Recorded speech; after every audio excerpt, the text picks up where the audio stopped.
Bienvenue sur Émergence. Je m'appelle Déborah, entrepreneure et créatrice de contenu, et dans ce podcast, je partage avec toi mon parcours, mes réflexions et mes expériences. Tout ce qui m'a permis d'évoluer autant dans mon business que dans ma vie. Ici, l'objectif est simple, t'offrir un moment pour ralentir, prendre du recul et mieux te comprendre. Mais surtout, trouver des clés pour grandir et passer à l'action à ton rythme. C'est un peu comme une pause pour toi, un espace où tu peux te retrouver, te réaligner et avancer. Alors, installe-toi confortablement et c'est parti pour l'épisode du jour. Hello, j'espère que vous allez bien. Aujourd'hui, j'ai envie d'approfondir un peu plus ce qu'on a déjà exploré. On a parlé de doute, de passage à l'action et de confiance en soi. Mais il reste une question essentielle que je me suis longtemps posée sans vraiment réussir à y répondre. Pourquoi, même quand on comprend certaines choses, même quand on sait ce qu'il faudrait faire, même quand on a envie de changer, on a parfois l'impression de rester bloqué? Et pourquoi on revient toujours au même schéma, comme si quelque chose en nous empêchait réellement d'évoluer, comme si on était en quelque sorte enfermé dans une boîte en verre. Et c'est exactement ce phénomène qui nous montre que la vraie transformation ne se fait pas seulement dans la volonté consciente, mais aussi dans la manière dont notre cerveau est programmé et dans ces automatismes et habitudes qui dictent la majorité de nos réactions sans qu'on en ait toujours conscience. Et j'ai pensé souvent que le problème venait simplement de mes actions, de mon manque de discipline, ou du fait que je ne faisais pas assez bien, et j'essayais constamment de corriger ça en surface, en changeant ce que je faisais, en testant de nouvelles méthodes, ou en essayant d'être beaucoup plus rigoureuse, plus motivée, et en me disant que ce que je faisais mieux allait finir par s'améliorer, et que les choses allaient finir par changer. Et malgré tous ces efforts, il y avait toujours quelque chose qui revenait, une forme de résistance difficile à expliquer, des pensées qui tournaient en boucle, des doutes qui apparaissaient au moment même où j'essayais d'avancer, et comme si une partie de moi voulait changer, mais qu'une autre, plus profonde, me ramenait toujours vers ce que je connaissais déjà. Et c'est justement en essayant de comprendre ce décalage entre ce que je voulais consciemment et ce que je faisais réellement que j'ai commencé à m'intéresser au fonctionnement du cerveau. Et plus précisément au rôle du subconscient. Et je l'ai évoqué au dernier épisode avec la partie des 5% de conscient et 95% du subconscient. C'est-à-dire que on va reprendre cette image de l'iceberg, qu'il y a 5% du conscient qui, du coup, par rapport à l'iceberg, c'est ce qu'on se voit à la surface de la mer. Et ce qui est à l'intérieur de l'eau, c'est le subconscient qui représente les 95% restants. Et du coup, c'est une notion dont on parle beaucoup aujourd'hui, mais qui reste souvent assez floue quand on ne comprend pas vraiment le temps de le comprendre en profondeur. Et une des premières grandes prises de conscience que j'ai eues à ce sujet est venue du livre qui a été particulièrement marquant pour moi, c'est Devenir super conscient de Joe Dispenza. Un livre que je vous recommande à 1000% et qui m'a littéralement obligée à me remettre en question sur ma manière de penser, ma manière d'interpréter ce que je vivais et même ma manière d'agir au quotidien. Parce que ce que j'ai compris à travers cette lecture, c'est que l'on ne contrôle pas autant nos pensées et nos comportements qu'on le pense. On a plus de 60 000 pensées par jour, de ce que j'ai cru comprendre. Et la majorité de ce que l'on fait au quotidien ne vient pas d'une réflexion consciente. Forcément, comme je vous l'ai expliqué, notre conscient n'est constitué que de 5% de notre cerveau. Et ces schémas automatiques se sont installés avec le temps, souvent sans même que l'on s'en rende compte. Et ce qui m'a encore plus marqué dans ce livre, c'est cette idée que notre corps peut s'habituer à certaines émotions au point de les rechercher inconsciemment, même lorsque elles ne font pas du bien, comme si elles devenaient avec le temps une forme de normalité intérieure. Ce qui veut dire que lorsqu'on a vécu pendant longtemps avec du stress, du doute, de l'anxiété ou même une forme de mal-être, cet état finisse par s'ancrer profondément en toi au point que le système les reproduit automatiquement sans que tu en aies réellement conscience.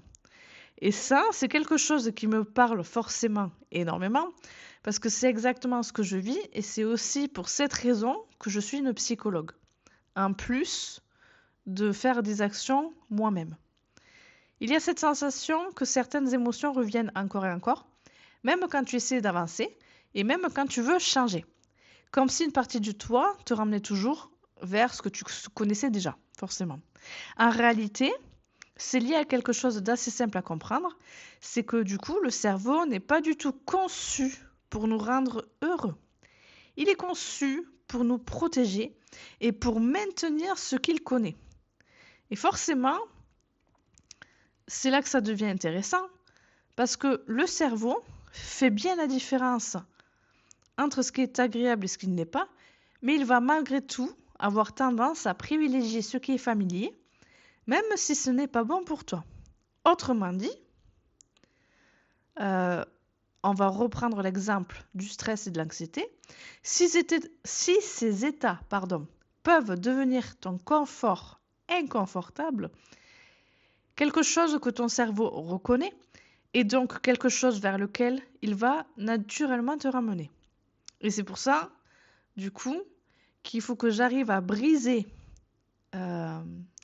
comment expliquer? Il faut que j'arrive à briser ce fameux confort-inconfort avec ma psychologue qui est spécialisée dans la thérapie cognitive et comportementale parce que forcément, le travail, je ne peux pas le faire toute seule. J'ai tellement été habituée à vivre dans de l'anxiété et du stress qu'il faut que je sois accompagnée. Donc, si vous avez besoin d'être accompagné, parlez-en à un professionnel de santé. Petit aparté.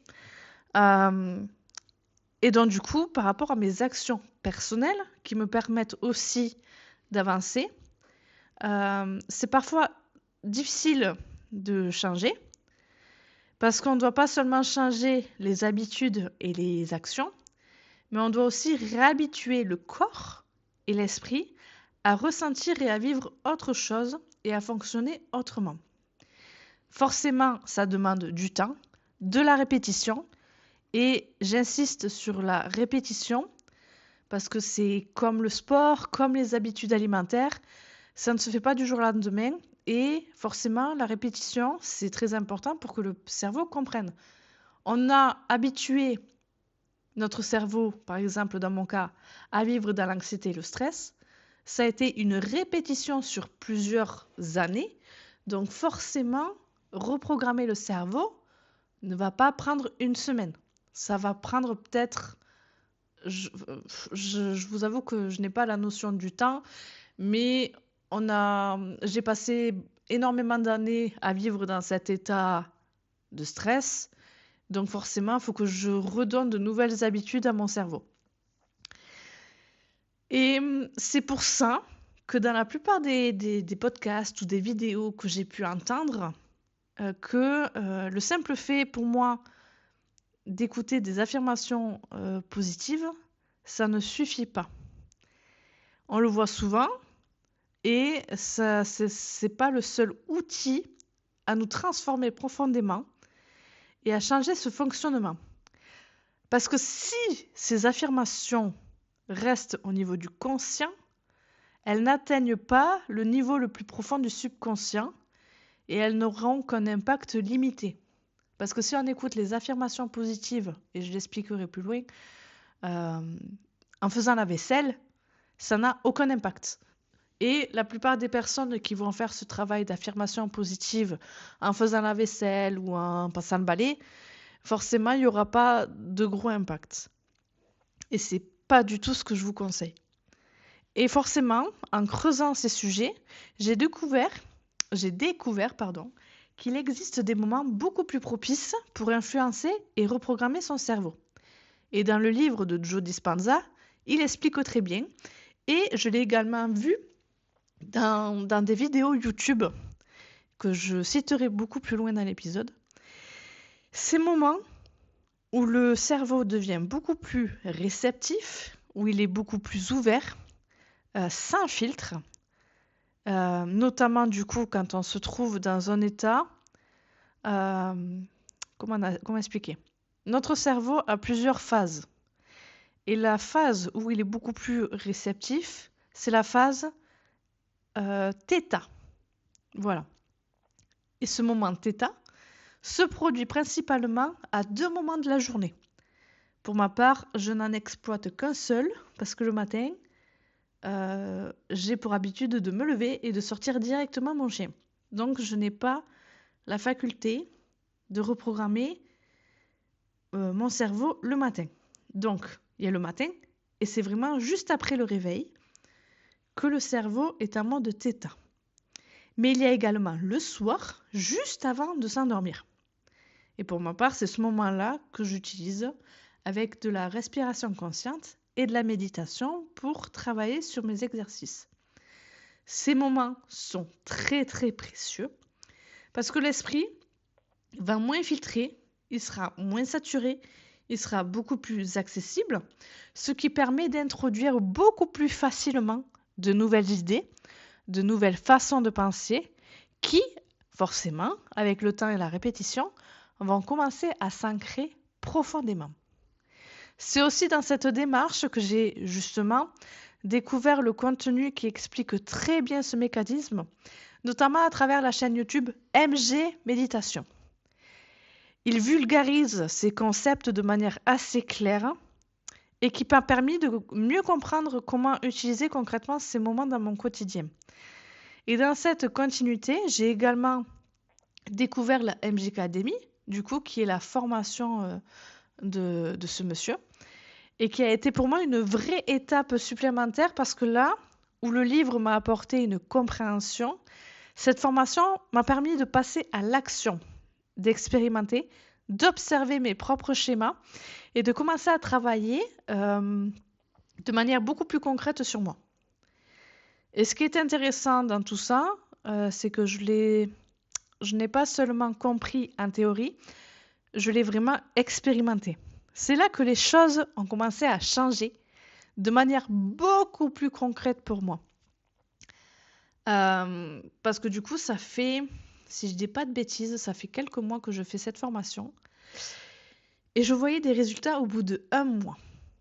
Après 1 mois d'application pour reprogrammer mon cerveau avec la MG Academy, j'ai intégré progressivement des moments de méditation, comme j'expliquais, dans mon quotidien. J'ai commencé à ressentir quelque chose de différent. Quelque chose qui au début est assez difficile à expliquer, mais qui était vraiment réel. Je me sentais vraiment plus sereine, plus apaisée dans ma manière de penser, comme si certaines tensions que j'avais en permanence étaient progressivement atténuées. Et en parallèle, je sentais aussi une forme de confiance qui s'installait, mais ce n'est pas une confiance soudaine ou exagérée. Plutôt quelque chose de stable, de beaucoup plus naturel, comme si petit à petit je devenais une version de moi-même beaucoup plus alignée et beaucoup plus solide. Et ce qui m'a encore plus marqué, c'est que ce changement ne se voyait pas seulement dans ce que je ressentais, mais aussi dans ce qui commençait à apparaître dans mon quotidien. Parce que j'avais de nouvelles idées qui arrivaient, des façons de voir les choses beaucoup plus différentes, des opportunités aussi, parfois très simples et parfois presque insignifiantes en apparence, mais qui, mis bout à bout justement, montraient clairement que quelque chose était en train de bouger. Même mon carnet de victoires, qui au début pouvait être difficile à remplir, était devenu déjà beaucoup plus naturel et beaucoup plus évident, comme si le simple fait de me reprogrammer me permettait aussi de voir davantage le positif et de remarquer ce qui avançait plutôt que de rester focalisé sur ce qui n'allait pas. Et aujourd'hui encore, je continue ce travail notamment avec la méditation, parce que j'ai compris que ce n'était pas quelque chose que l'on fait une fois pour toutes. C'est vraiment un processus, une manière de fonctionner, une discipline intérieure qui se construit avec le temps. Et honnêtement, ça a été la meilleure décision que j'ai prise cette année 2026. Parce que pour la première fois, j'ai vraiment eu l'impression de ne plus subir mon fonctionnement, mais de commencer à le comprendre et surtout à l'influencer progressivement. Et au final, reprogrammer son cerveau, ce n'est pas du tout quelque chose de magique, ni quelque chose qui se fait en un instant, mais un processus qui demande du temps, de la répétition, et ça je ne le répéterai jamais assez, et surtout une capacité à observer ses pensées, ses réactions, ses habitudes, sans forcément les fuir ou à les juger immédiatement. Mais c'est plutôt changer de vie, et c'est pas seulement changer ce que tu fais. C'est changer ce que tu répètes, ce que tu renforces et ce que tu laisses s'installer dans ton esprit jour après jour. Souvent sans même t'en rendre compte. Mais qui, à forçant, finit par façonner la personne que tu deviens. Donc, je suis donc forcément encore dans ce processus. Forcément, j'apprends tous les jours à observer mes pensées, à prendre du recul et à ne plus croire automatiquement à ce qui se passe dans ma tête. Ou à choisir petit à petit ce que je décide de nourrir. Et ce n'est pas quelque chose de parfait, ce n'est pas linéaire parce que ça m'arrive de ne pas être disciplinée certains jours. Mais j'accueille cette, comment on dit, cette non-discipline en quelque sorte. J'évite de me frustrer dans cette non-discipline du soir où j'ai pas fait mes exercices. Mais il faut savoir qu'il y a toujours aussi ces fameux moments de doute. Il y a parfois des retours en arrière. Et forcément, il y a aussi des journées plus ou moins difficiles. Mais la différence aujourd'hui, c'est que j'ai conscience de ce chemin. Et franchement, ça change absolument tout. Ça change la manière dont je vis les choses. Et je peux vous garantir qu'il y a un an, en un an concrètement, je vois une grande différence sur moi. Et c'est quelque chose quand même d'extraordinaire. Et que je vous conseille si vous avez vraiment envie de changer. Et peut-être que du coup, vous, toi aussi, je sais toujours pas si je dois vous tutoyer ou vous voyez, mais si tu es dans cette phase-là, peut-être que tu es en train de te rendre compte de certains schémas, ou peut-être que c'est la première fois que tu mets des mots dessus. Dans tous les cas, rappelle-toi d'une chose, ce que tu vis a du sens. Et surtout, ça peut évoluer. Notre cerveau est modulable et on peut reprogrammer notre cerveau. Ça, c'est une certitude. Et si ce sujet t'intéresse, je vais te mettre en description de cet épisode un lien vers la formation MG Academy qui personnellement m'aide beaucoup dans cette compréhension et dans cette mise en pratique. Et avant de se quitter, j'ai envie de te laisser avec une petite question. Bon, une question quand même assez simple, mais qui peut vraiment faire la différence. Qu'est-ce que tu es en train de nourrir en toi chaque jour sans t'en rendre compte? Vous avez 4 heures. Non, je rigole. Mais déjà, si cette question peut vous faire réfléchir, j'en serais très heureuse. Et pour finir cet épisode, s'il t'a parlé, n'hésite pas à le partager ou à venir m'écrire pour me dire ce que ça a éveillé en toi. J'arrive plus à trouver mes mots, ça y est. Parce que ces échanges-là comptent énormément pour moi et je serais très heureuse d'avoir éveillé vos consciences parce que je me dis que on peut tous changer, être tous dans l'abondance et, et que tout le monde a le droit d'être heureux. Donc, merci d'avoir écouté cet épisode. Merci d'avoir pris du temps pour vous. Et on se dit à très vite dans Émergence. Bye bye!